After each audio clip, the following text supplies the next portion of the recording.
sa iyong kalinga at pagtitiyaga. Sa bawat kusot ng buhay na inyong napagtagumpayan, saksi ang kulubot ng iyong mukha, ang iyong pinagdaanan. Ang lahat ay iyong napagtagumpayan. Salamat po Lolo, salamat po Lola, sa lahat ng taglay ninyong araw sa buhay. Sa aming ipinamana, aming sisikapin na sa aming generasyon, aming maipagpatuloy ang walang patid na pagmamahal ay mapasa at maisalin.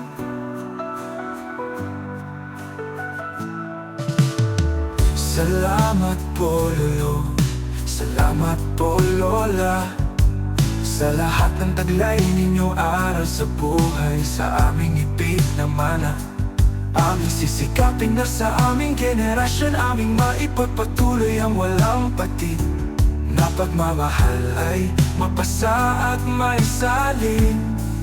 Salamat po Lolo, salamat po Lola, sa lahat ng taglay ninyong aral sa buhay. Sa aming ipinamana, aming sisikapin na sa aming generasyon, aming maipagpatuloy ang walang patid na pagmamahal ay mapasa at maisalin. At mamahal ay mapasa at mamahal ay salamat po Lolo, salamat po Lola, sa lahat ng taglay ninyong aral sa buhay. Sa aming ipinamana, aming sisikapin na sa aming generasyon, aming maipagpatuloy ang walang patid na pagmamahal ay mapasa at maisalin. At mamahal ay mapasa at maisalin. Isang tahanang puno ng saya, kung saan ang pangarap ay nagkakaisa. Ang araw dito'y laging may liwanag, bawat sulok tanaw ang pag-asa, ligaya at saya damang-dama.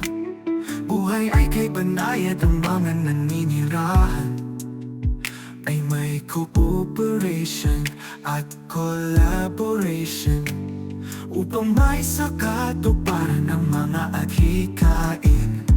Royal South Village ang ating tahanan, payapang pamumuhay dito matatagpuan. Simpleng ligaya sa bawat sandali dito sa LSV, ang puso'y humihilom muli.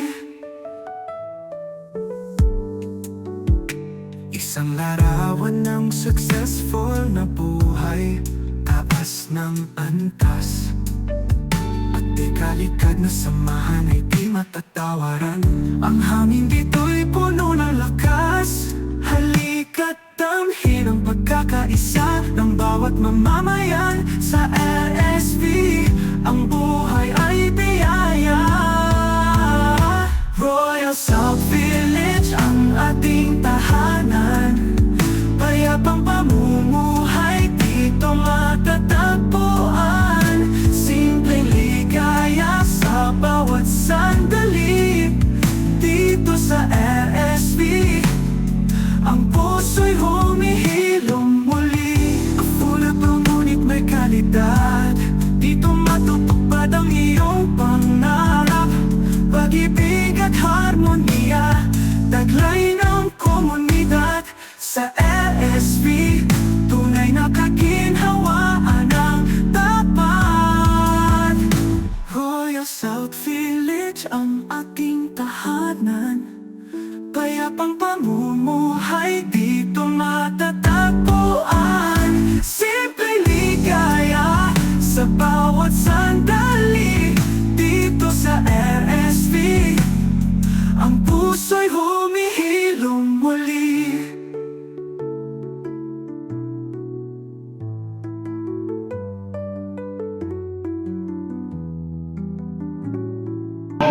Salvatore, absent din. Si Sister Selvia.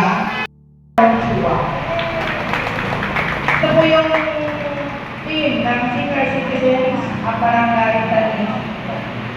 Maraming salamat.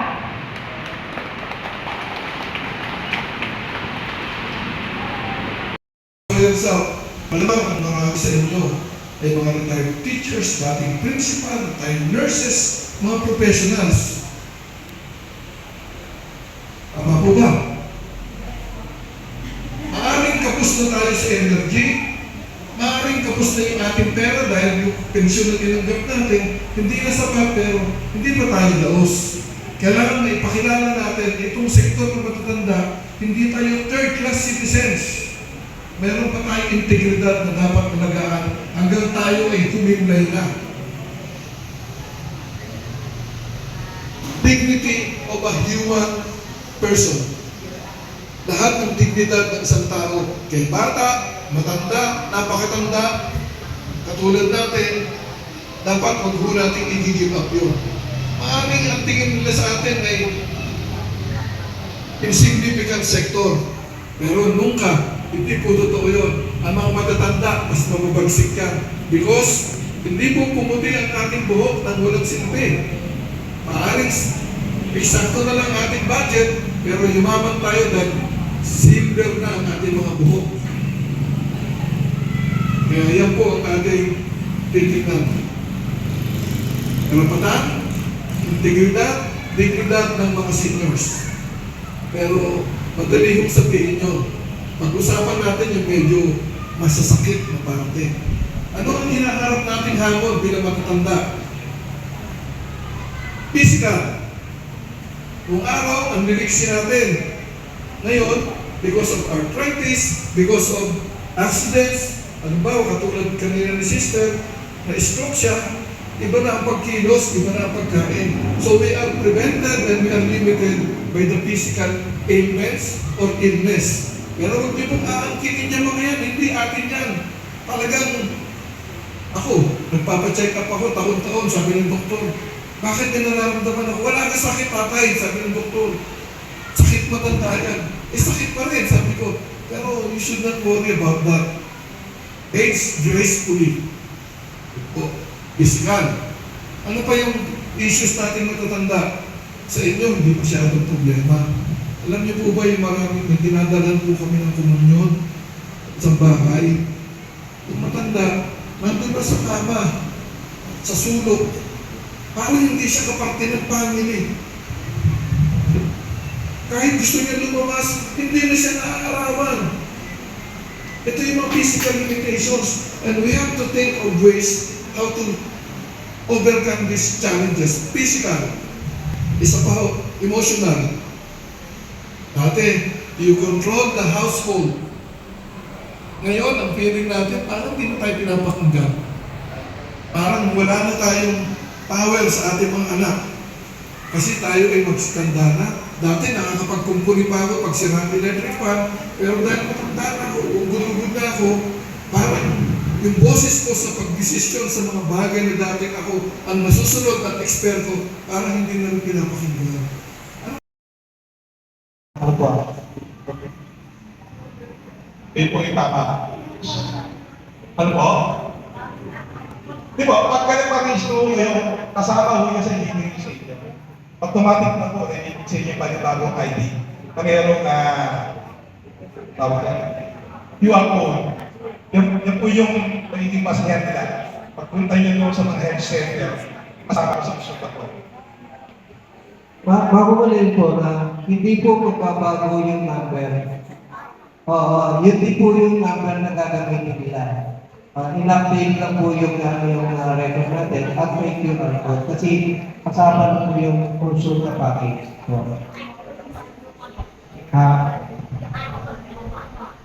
Oo, ganito po. Pako natin, dali lang po ito sa kanila din, okay na po yun. Madali lang po, kaparta nila. Ang nagpapalala student, kasama ko rin sa EDH. Yes. Pero po, gusto mong tanong, yes po, tingala. Magandang hapon. kung depende ko, pero sa narinig ko po, plus yung proximity, yung malasakit and everything. Plus, matagal na po ang Royal South sa pag-usin ko. May mga naubinigin po kasi ako, ilipat po kami sa ano, which is medyo sa amin sa akin, mga medical, ay medyo problema na yun. Proximity, travel time, safety, and everything. Ano po ba ang narinig po ninyo o ano po yung alam nyo sa issue na to? Kasi medyo, ewan po kung mayroon po nakikisa na mas maganda po manatili po kami sa kung nasala po kami matagal ng matitigan. Magandang tanong po yan. Napakagandang tanong yan. Ganito po yun. Para sa kalaman po ninyo, ako po si Bali Ariel, ang mga head ng PPCRB ng Pumas Pinas. Si Bali Ariel po ang head ng PPCRB. Ang buong diocese sa Parañaque, consisting of 3 cities, Muntinlupa, Parañaque, and Las Piñas. At ako naman po ang PPCRB head ng Las Piñas City. Yung katanungan mo ninyo, siguro, may involvement kung kaya namin sagutin. Ito po yun. Tama po yung naging kasagutan at naging resulta ng plebiscito. Bumoto ho ba tayo ng plebiscito na nakakataon? Pumunta ho ba kayo sa para bumoto? Yung yes or no? O, diba? Meron yun. So, nanalo ang yes. Ibig sabihin, yung kadastan ng survey na ibibigay ng DPWH sa city council ng Las Piñas, no? Ang matagal ng panahon, 2007 pa, yata yung kadastan ng survey na yan, yung delineations of boundaries of every barangay. Yan po yun. Ang District 1 at District 2 ng Las Piñas City. 2007 pa, binibigay na yan, kailan hindi pa isa batas. Nagtatalo ang konseho, hindi magkasundo, kaya hindi na isa batas sa katuparan sa Las Piñas. Dumating yung pagkakataon, na tinanong tayo sa pamamagitan ng plebiscito. Tayo na ho yung tinanong, tayo na ho yung kinusulta ng konseho, kung payag na tayo doon sa iyahain sa atin na kadastan ng survey o yung delineations of boundaries of all barangay Las Piñas City. Nanalo po yung yes, tama ho. At kasama ho tayo, actually isa tayo sa pinaka-apektuhan. Kayo po, Royalstown, Tindog, Metro, tama ho. Kaya kasama kayo sa kasama yung Hamilton. Effective po yun right after ng election. Tama po yun. Dahil yun ang sinasabi na batas. Kinabukasan, effective po yun. Pero ang tanong, kayo po ba, since nanalo ang yes, automatic na kayo? Talong ulo na? Tinatanong niya, hindi mo ba? Ano parang hindi naman talaga kami? Talong siko, talong ulo. Sinasabi ho ng internal rules and regulations ng batas na yan, ay 3 taon na tatakbuhin para isaayos yung ating mga identidad sa ating mga ari-arian, sa ating address, sa ating kasarilan, sa pagkakilala kung saan ang pagkakita sa di po yun. Di ba pagpahangan kayo sa inyo mga ID, talagang sito pa rin kayo. Marami pa rin po sa inyo, bumuboto, talagang sito pa rin, hindi po ba?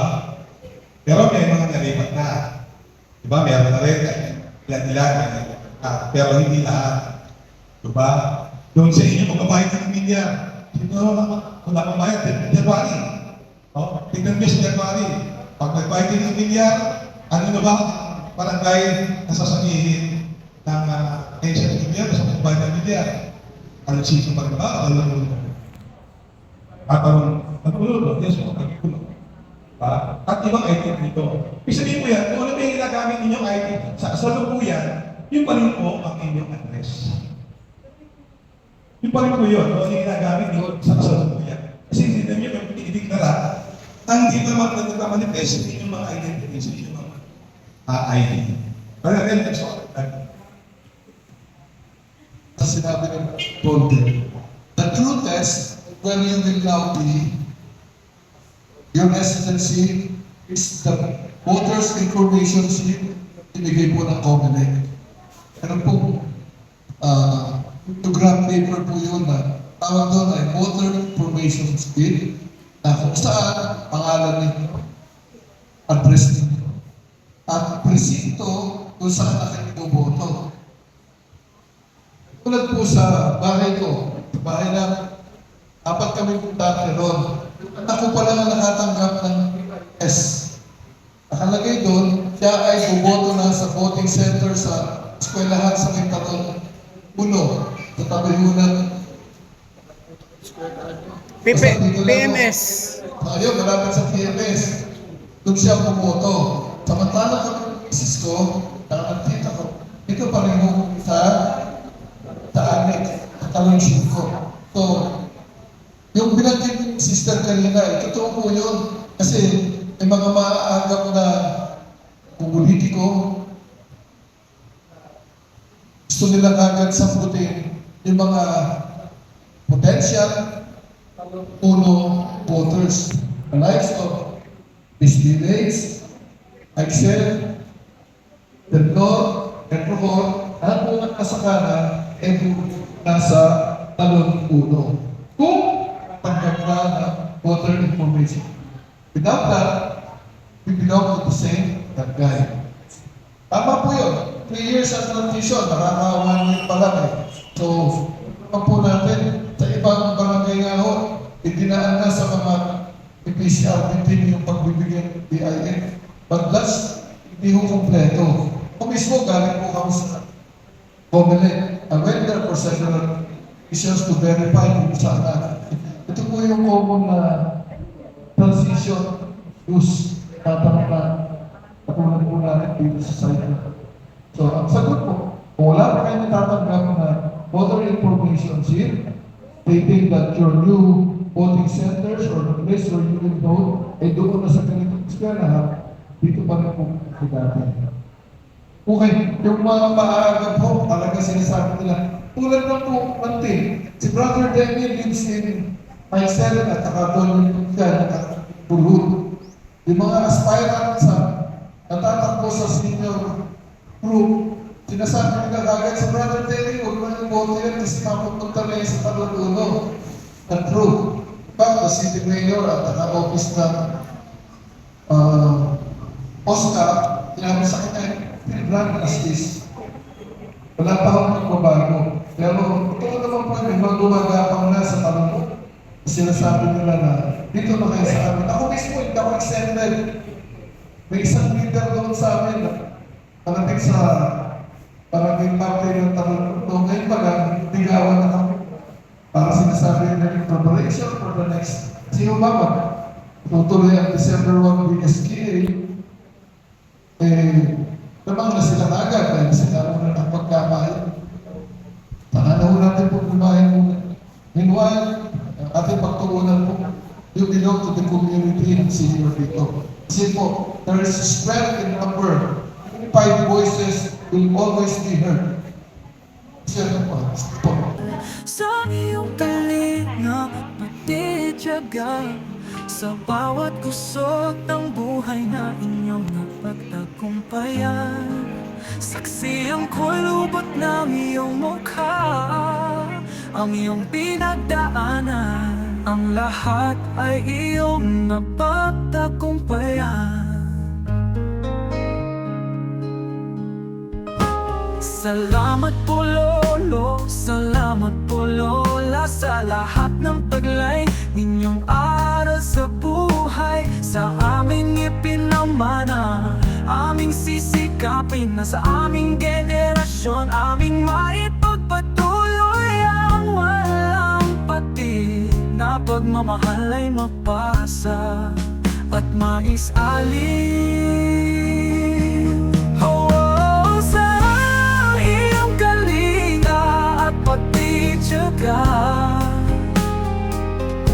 Sa bawat kusot ng buhay na inyong napagtagumpayan, saksi ang kulupot ng iyong mukha, ang iyong pinagdaanan. Ang lahat ay iyong napagtagumpayan.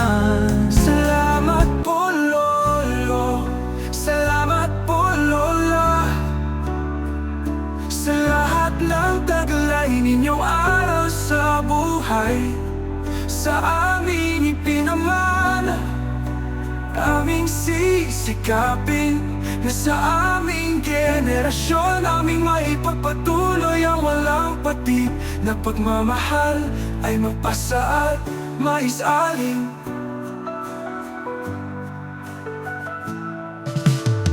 Salamat po Lolo, salamat po Lola, sa lahat ng taglay ninyong aral sa buhay, sa aming ipinamana.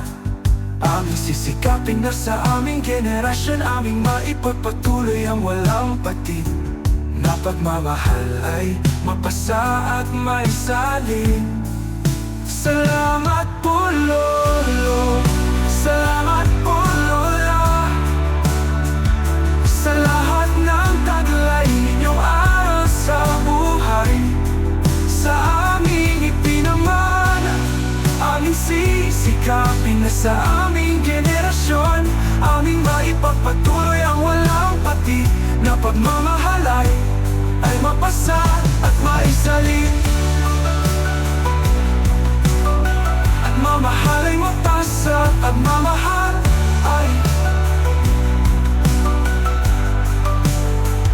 salamat po Lolo, salamat po Lola, sa lahat ng taglay ninyong aral sa buhay, sa aming ipinamana. Aming sisikapin na sa